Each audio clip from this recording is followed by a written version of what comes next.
I'm going to go ahead and do a cat eye. I'm just going to apply a little bit of moisturizer. I already wiped down her face. Are you going to do Trinity? Alright, so I'm just going to apply a little bit of moisturizer and buff it on. That way it has time to absorb while I do my eye makeup. And people always ask me, what do I do first? Should I do the eyes first? Should I do the skin first? To be honest with you, you can do whatever you like. However, you have to know your end result. When you're going to do your eyes first, it's going to be a lot harder to have an even layer around the eye area because you already have so many layers. If your main focus is going to be skin, then you probably want to do the skin first and just, finish off with the eye. I'm using the Amberlise. It's a 24-hour restore cream. It works amazing. It says it works for a primer as well. I don't use a primer because it has a built-in one. I've used it for about 2 years. I've been pretty satisfied. The only thing I'm not satisfied with is the cost. It's kind of expensive. I think it's like $35 for a little tube. But I trust it. It works amazing. Next, what I'm going to do is I'm going to use a primer for her eyes.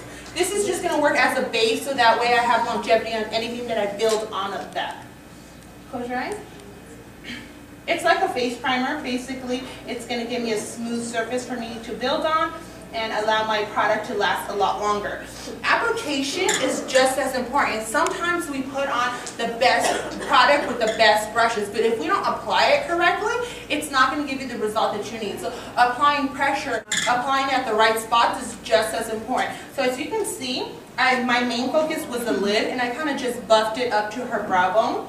I don't need too much product up on her brow bone just because that's not where I'm going to have too much product. If anything, I'll add a light layer of eyeshadow. So I'm just buffing this on. You can use a flat brush as well or any kind of brush. Again, it's just the result. Do have and make it work to your convenience. So for example, if you use something like this, something synthetic, this is mainly just for depositing. So I'm transferring my product from here into my eyelid. So that means it's just going to flow on top of the eyelid, meaning it's going to crease. So that's why I like to use something a little bit more fluffy so I could buff it onto her skin, kind of like the moisturizer. That way it absorbs and sets. That's the exact same technique that I'm using. And I'm also going to use my fingertip just to press it down. If you see, I want it to transition and fade into her skin tone. I don't want to see any kind of framing or lining because what happens is that gives us boundaries, and that's not a good thing when you're doing specifically cat eye. And as far as her eye shape, I'm just going to enhance what she has. Sometimes people are scared to get their makeup done because they're like, I don't want to look like a mask, I don't want to look like a clown. To me, it's really important that I'm just enhancing what she has. Might it be dramatic with color? Might it be bold because it's thicker? Sure, but at the same time, it's not going to look like she has a mask on. It's going to complement what she has. So now I'm just going to use a neutral eyeshadow, something fluffy, and I'm going to press on this eyeshadow. It's just going to help me as a base so my product glides on. It's going to be matte, obviously, just because my creamy consistency for my gel liner, I don't want it to kind of activate with the eye base. So I'm just pressing on this color. And if you don't have a neutral eyeshadow, you could use like your pressed powder or anything like that. That's going to be fine as well. As you can see, all I'm doing is I'm pressing on this product. I'm not really blending it. I don't want my product to go everywhere. I need it to stay in the lid area. Actually, you don't have to do this step. I like to do this so that my product doesn't crease. I have to use my eye makeup 12 hours a day plus. So today will probably be like 15 hours. So I always like to take this step so that my product doesn't crease into my eyelids and then starts bleeding and then starts falling under my eyes and then I have raccoon eyes. All I'm going to do is use a little bit of tape. And you don't have to do this, but as you're beginning, it's always good. It makes it a lot easier. You're comfortable with your strokes. You're comfortable with the product. It's a lot to learn from your product to your brushes and now eye shapes. So that's why I like to use this.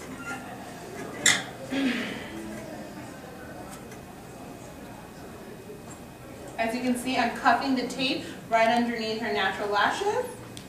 Look to the opposite side. And I'm just placing it here. Make sure you don't cup it in where you're applying so much pressure, where it creates a kind of like a little roll where it's kind of tilting over, what's going to happen is it's going to start smudging on the outer corner. What kind of tape is that? This is just medical tape. I feel like the office tape is a little too harsh on the skin. And what I'm doing is I'm just patting it down so it doesn't get too sticky on my clients. Does it irritate or anything? It doesn't pull.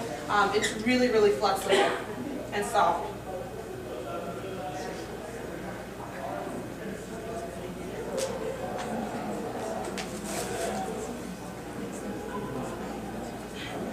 Alright, so now my eye is prepped. I'm going to do her eyebrows last. I just feel like the eyebrows have to be prepped and polished, and I don't want any kind of fallout, so I'm going to leave that till the end. Next, all I'm going to do is I'm going to use an angled brush, a small little angled brush, and I'm going to use a little bit of gel liner. Make sure you warm up your product, meaning you get a nice creamy consistency before you go in. See, what happens is you get chunks. So you want to make sure it's nice and creamy. If you feel like your product is drying out, you could put in a little essential oil. I like to use sometimes like a chamomile oil. It's really soft and expensive. Like this thing is like $20. Extremely expensive. You can go to Target, buy any kind of avocado oil, any kind of oil, essential oil, and package it like that. I like to mix that in with my foundation as well and replace it with a moisturizer when my skin is really dry. All I'm doing is I'm making sure my brush is fully loaded, both sides. Yes. Yeah, you can use the coconut oil, chamomile oil. Now what I'm going to do is I'm going to use the angle to my benefit. I'm going to place this angle, the tip of my angle, right at the connection of her top and her bottom lid, and I'm going to feather it out. I'm not carrying it out. I don't want to use too much muscle where the line is extremely thick. So all I'm going to do is I'm going to place it right where her lids meet, and I'm going to feather it out. So I'm just going to make sure my brush is not chunky. Look the opposite way.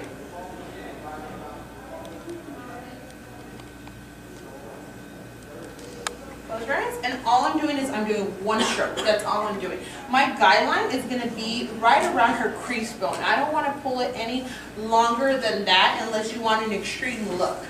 Next, what I'm going to do is I'm going to turn my brush around so my ankle is outward. And again, I'm going to allow the brush to do the work. Close your eye for me.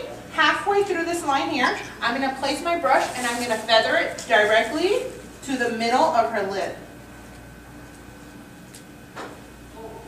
Okay, that's going to be step number 2. Step number 3 is I'm going to use the tip of my brush. I'm going to go from the inner corner directly into the middle, so it's going to meet.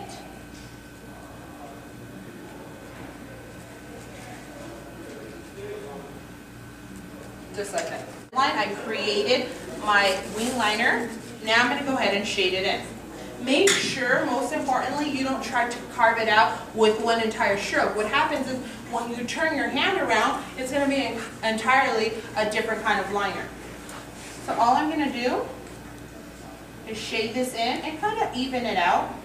You can build on it. For example, if you want it a little bit thicker, which I do, because I'm going to do something a little fun today. So I'm going to add a little bit of body to the center of her lid.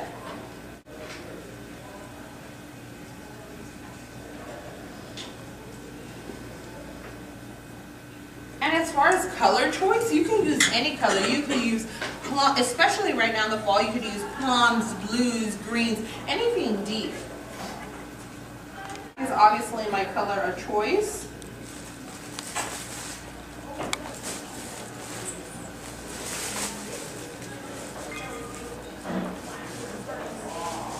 If you don't have the right tools, actually I like to use a lot of my brushes for Morphe brushes. Use this to do any kind of fine lining and any kind of details. I just really want to smooth it out and make sure my lines are sharp.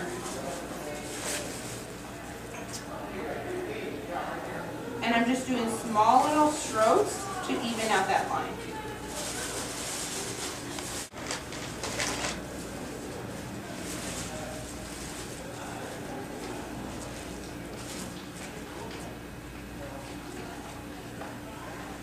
So I'm going to do the exact same thing on the other side. Somebody tell me for a price what kind of liners there is. Cake, gel, green, green liquid. Okay, who said cake, gel, liner? Some over here. Okay, I'll get you something right now.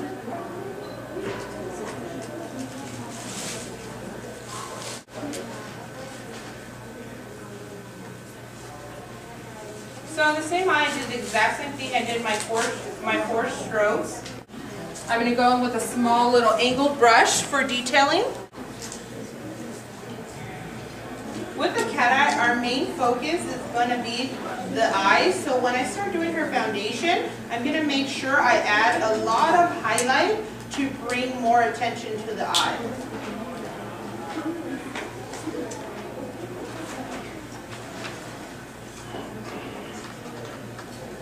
Now, just to bring out a little bit of dimension to her eye shape, what I'm going to do is I'm going to add a lighter color, some kind of shimmer product to the center of her lid.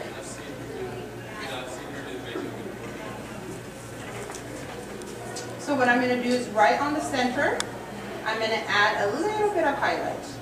And this is optional, obviously. I like a little bit of drama. I want this to be a high point. What happened? It looks like an eye. Oh, kind of like a lizard, too. Yeah.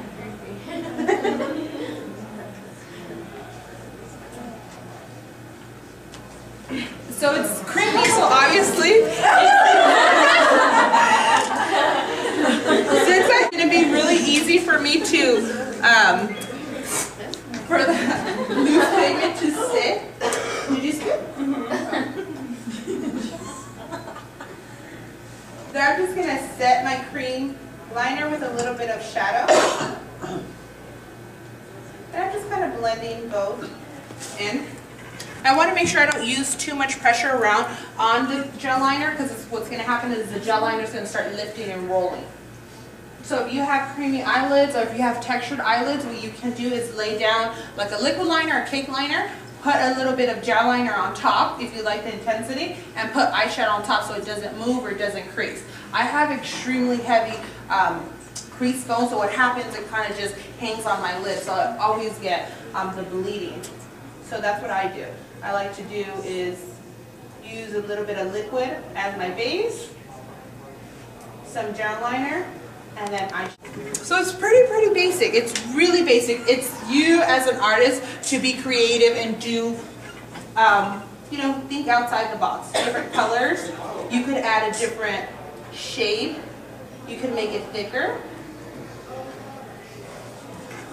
Now, I added a little bit of moisturizer that has primer. Next, I'm going to add a little bit of concealer to cancel out any unwanted color underneath her eyes. I'm using a creamy full coverage one.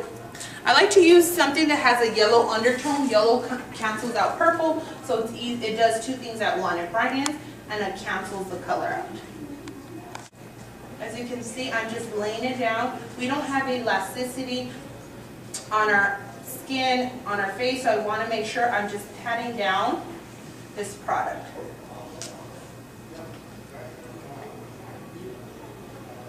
If you feel like your concealer is a little bit too thick, you can dilute it with a little bit of moisturizer.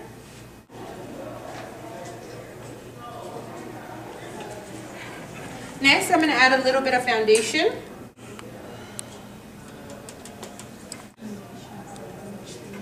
And just circular motions, make sure I'm buffing it on. I don't want my makeup to be floating, and I always tell this to everybody, I don't want to hug my boyfriend and my face leaves with it. It always happens, like, no, okay, hi.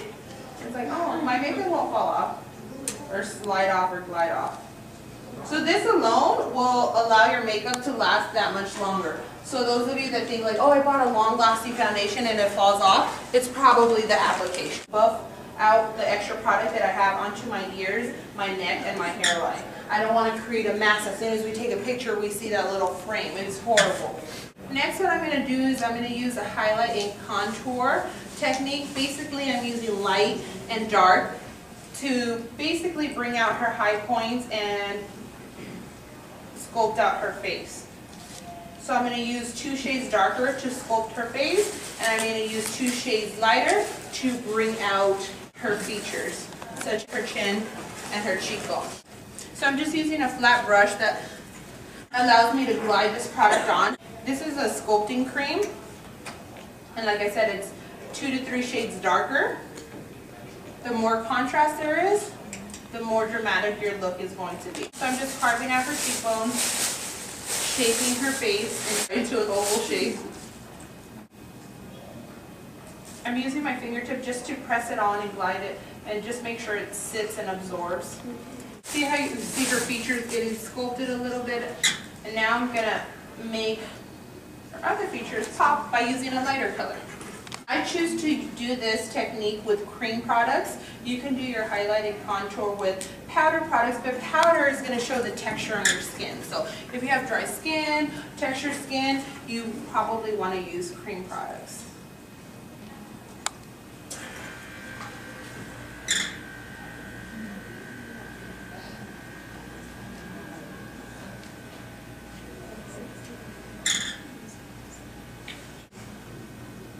Which product are you using? Like, who makes the product? Right now, for this particular sculpting products, I'm using MAC sculpting creams. They came out a couple months ago with the Face and Body collection.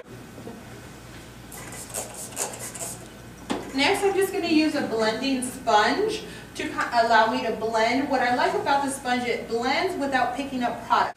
Oftentimes we use a sponge, it kind of just absorbs all your product. It gives blotchy, right? Because that's why I damp it, so it doesn't pick up my product and it doesn't skip. Most importantly, I want a nice, flawless, even complexion. What I'm going to do is I'm going to use an additional highlight underneath her eyes, which is actually a concealer. This is from MAC. It's a Pro Longwear concealer. I like to top this concealer off underneath the eyes because it doesn't move. So it's going to give me a matte finish. And because I have so many creamy products, it's going to help me as an insurance so it doesn't allow my creamy products to move. So when I apply, if there's fallout or anything, it doesn't look dirty and muggy.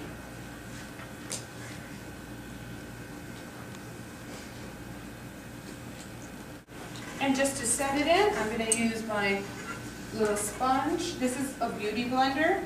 You can get an aftermarket version at Target by Sonia K for like $10. These are, I think, 20 or 22.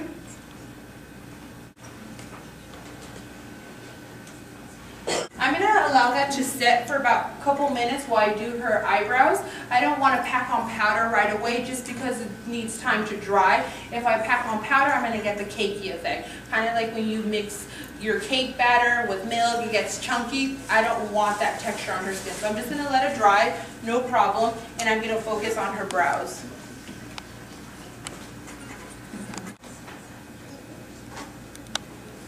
With her brows, I'm just using a neutral shadow and an angled brush. The smaller the brush is, the better. Obviously, because you have control, and you can put it in a precise area. She has a nice frame, so I'm just going to enhance what she has. In the event that you don't have a full set of brows, you can use a pencil, you could use gel, and they even have pens. Depends on what you like. Brows are not completely flat. I'm going to add a darker color to the base. So right at the bottom of the brow, I'm going to use a darker color.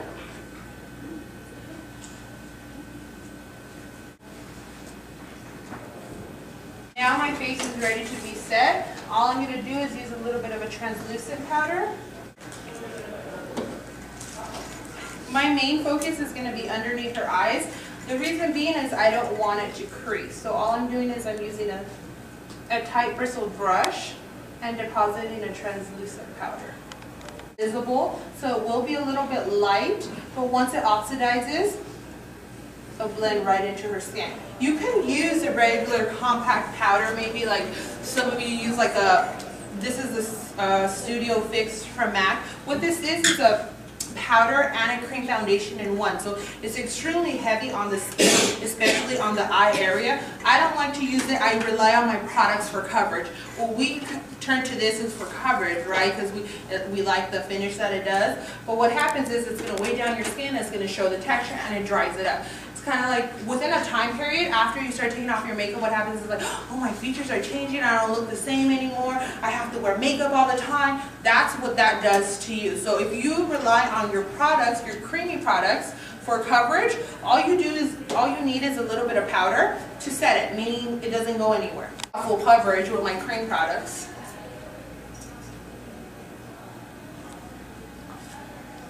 Alright, so now I'm going to set the rest of her face.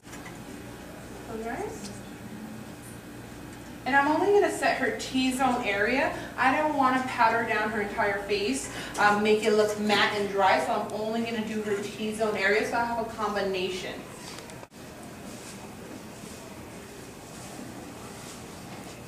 Okay. Alright, so now that we've done that, I'm going to go ahead and bring the attention back to the eyes. What I'm going to do is I'm going to take a darker shadow and just run it underneath her eye. And I'm doing small strokes just to pat on this product. I want to be very careful because my skin is nice and flawless. I don't want any fallout so it doesn't stain my skin. I don't want any smudges or any lines. Her eye with a darker shadow and a small brush. Most importantly, I'm connecting the shadow to her liner. Look up for me.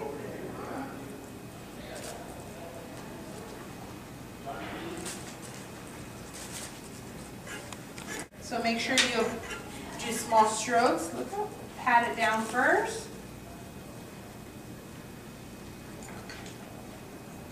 And then you could blend it throughout the entire eye. So now I'm just sweeping this eyeshadow back and forth.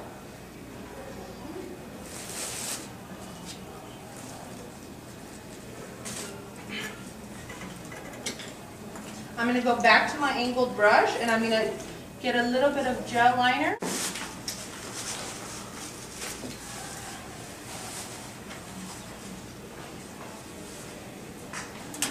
And add it to her waterline.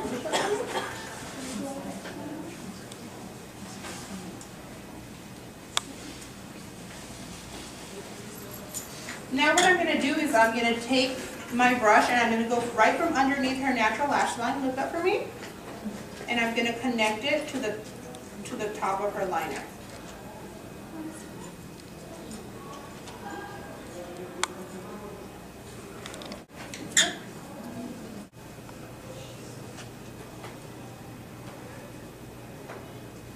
I'm going to sharpen up this angle here. Concealer. Another product of choice you can use is a little bit of primer. It rolls off the product. Concealer sometimes stains and smudges.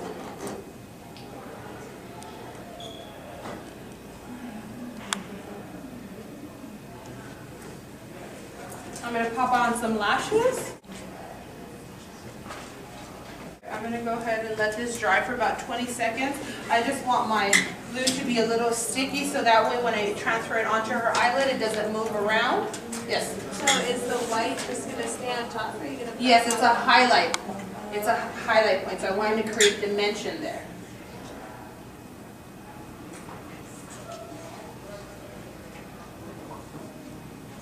Excuse me. Yes. The Beauty Blender, did you say they have those at Target now? Yes, not by Beauty Blender, okay. but by Sonia Kay. The Beauty Blender, I've liked it for a long period of time. The Sonia Kay, I liked it, but it didn't give me the exact same finish. Yeah, I like the Beauty Blender too. They're expensive.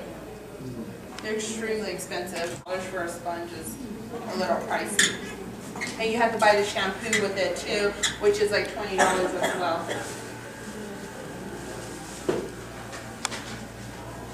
What kind of powders do you use? The translucent one and the other one?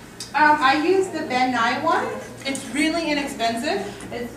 You can see here, I think it's $12 and $8. This one just has a little bit of color. It's banana, and then they have a darker one that's called chestnut. So all it is, it's same translucent just for setting with a little bit of color. Where can you get those?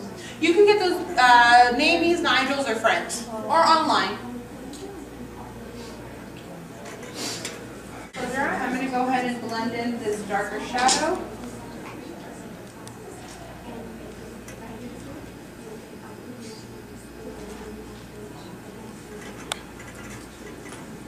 I'm not a big fan of mascara, so what I like to use a little bit of gel liner, a flat brush, look up, and use it on her top waterline and connect it into her lashes.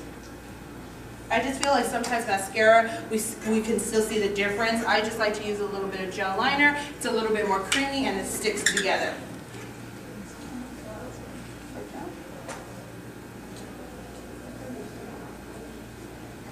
A opposed to mascara wands, it could get pretty pricey.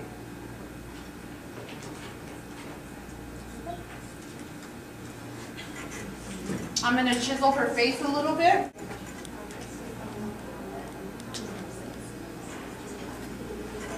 Shimmer, you want to be very selective. So all I'm doing is I'm going to add it to the top of her cheekbones.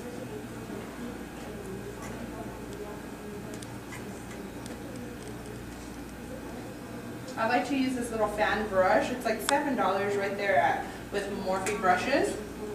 Just because it gives me a soft finish without any kind of harsh lines.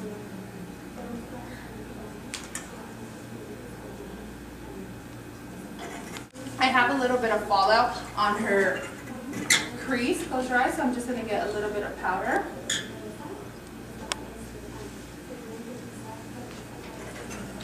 A lip tar, so I don't have to use a lip liner. This is a combination of lip gloss and lipstick. It dries nice and matte, and it's almost like a stain, so you can use it for a long period of time. They have every color for like $14. It's really, really affordable. The only thing is that you have to be very patient because it's really creamy and it will move. Open your mouth. So this technique is a little bit different, only because I learned this in a fashion show. I think it was LA Fashion Week, and the designer was like, no, we need the eyes to pop more. I was like, okay. So we added a highlight to create a little bit more dimension in the eye. Remember, you don't have to add a highlight. You don't have to use these colors. It's just techniques that you could use that are a little bit different.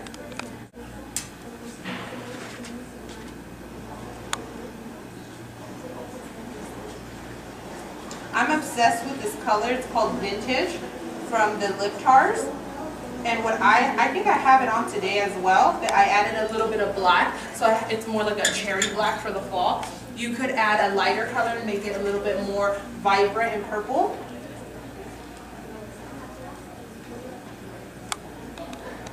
To finish off, all I'm going to do is put a setting spray on her. What I'm going to use is a Ben Nye Final Seal. It does have a little bit of alcohol. It smells like mint, but all it's going to do is going to keep all her product that I applied, because there's so many layers, in place, so it doesn't move.